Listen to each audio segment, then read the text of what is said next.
नमस्कार मित्रांनो. लग्नानंतर होईलच प्रेम मालिकेच्या पुढील भागामध्ये आता आपल्याला जबरदस्त ट्विस्ट पाहायला मिळणार आहे. तर आता घरामध्ये सगळ्यांनी सरप्राईज दिलेला असतं कारण त्यांच्या लग्नाला आता 1 महिना पूर्ण झालेला असतो. पण मात्र काव्याला आणि जीवाला हे अजिबात आवडलेलं नाहीये. काव्य आता रागातच तिच्या खोलीमध्ये निघून जाते तर पार्थ म्हणतो की मी त्यांना घेऊन येतो. त्यावर आता बाबा म्हणजेच विक्रम म्हणतो की थांब तू, मी तिला घेऊन येतो. त्यानंतर बाबा आता काव्याच्या रूममध्ये जातात आणि ते तिला प्रेमाने समजावू लागतात. तर बाबांचंही म्हणणं आता काव्याला पडतं आणि काव्य आता केक कटिंगसाठी बाहेर येते. तर इकडे बाहेर वसुआत्या आणि मंजूला असं वाटत असते की त्यांचा प्लॅन सक्सेसफुल झालेला आहे आणि घरामध्ये आता राडा होणार. पण मात्र बाबांनी काव्याचा राग घालवत आता तिला बाहेर आणलेलं असतं आणि ते सगळेच आता लग्नाचं सेलिब्रेशन करतात. तर मात्र आता रात्री रूममध्ये आल्यानंतर पार्थ ही काव्याची माफी मागत म्हणतो की अहो मला माफ करा. कदाचित मला हे लग्नाचं सेलिब्रेशनचा प्लॅनच करायला नको होता. तर आता काव्याला बाबांचं बोलणं आठवतं. ती आता पार्थला म्हणते की अहो तुम्हाला माफी मागण्याची काही गरज नाहीये. या उलट काव्याच आता पार्थला म्हणते की माझ्याशी मैत्री कराल का.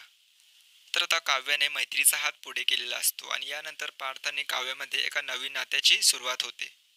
तर दुसरीकडे आता दीपकला झोप लागत नसते. काही करून त्याला नंदिनीला मिळवायचं असतं. तर आता सकाळी दीपक हा आनंद निवासच्या नावाने खोटा कॉल नंदिनीला करतो आणि तिला ताबडतोब बोलावून घेतो. तर आता लगेचच नंदिनी मानिनी आईला म्हणते की मला आनंद निवासला जावं लागेल, तिथे नक्की काहीतरी गडबड झाली आहे. तर पार्थही ऑफिसला निघालेला असतो आणि तो म्हणतो की चला मी तुम्हाला माझ्या गाडीत सोडतो. तर नंदिनी आता तयार होते आणि ते दोघेही आनंद निवासला जाऊ लागतात. तर आता थोडं पुढे जाऊनच आता पार्थची गाडी बंद होते. तर इकडे नंदिनी म्हणते की अहो मला खूप उशीर होतोय आणि माझा जीवही घाबरतोय. तिथे आश्रमात काय झालं असेल कोणास ठाऊक. तर पार्थ म्हणतो की चला मी तुम्हाला ऑटोमध्ये सोडतो. त्यावर नंदिनी म्हणते की अहो नको, मी माझी एकटी जाईन. तर आता दीपक तिथे वेषांतर करून रिक्षात येतो आणि तो नंदिनीला बसवून तिथून घेऊन जातो. तर आता नंदिनीची रिक्षा थोडी पुढे गेल्यानंतरच पार्थची गाडी चालू होते. तर पार्थ आता नंदिनीला आवाज देत म्हणतो की अहो गाडी चालू झाली, तुम्ही या. तोपर्यंत नंदिनी तिथून निघून गेलेली असते. तर आता पार्थ देखील नंदिनीच्या ऑटोमागे जाऊ लागतो. तर तो ऑटोवाला आनंद निवासला न घेऊन जाता ती रिक्षा एका खंडरमध्ये घेऊन जातो.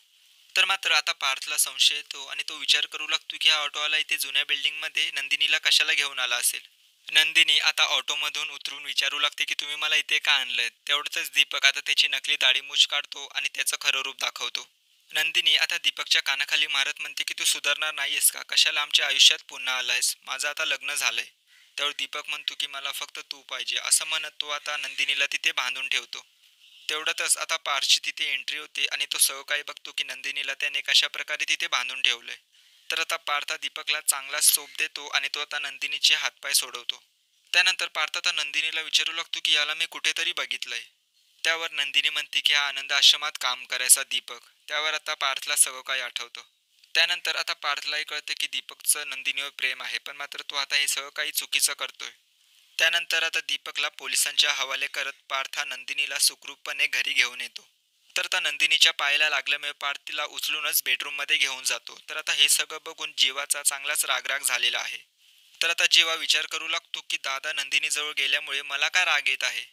तर नक्कीच आता जीवाच्या मनातही नंदिनीबद्दल प्रेम फुलत आहे. तर मित्रांनो, मालिकेच्या अशाच पुढील भागांच्या अपडेट जाणून घेण्यासाठी चॅनलला सबस्क्राईब करा.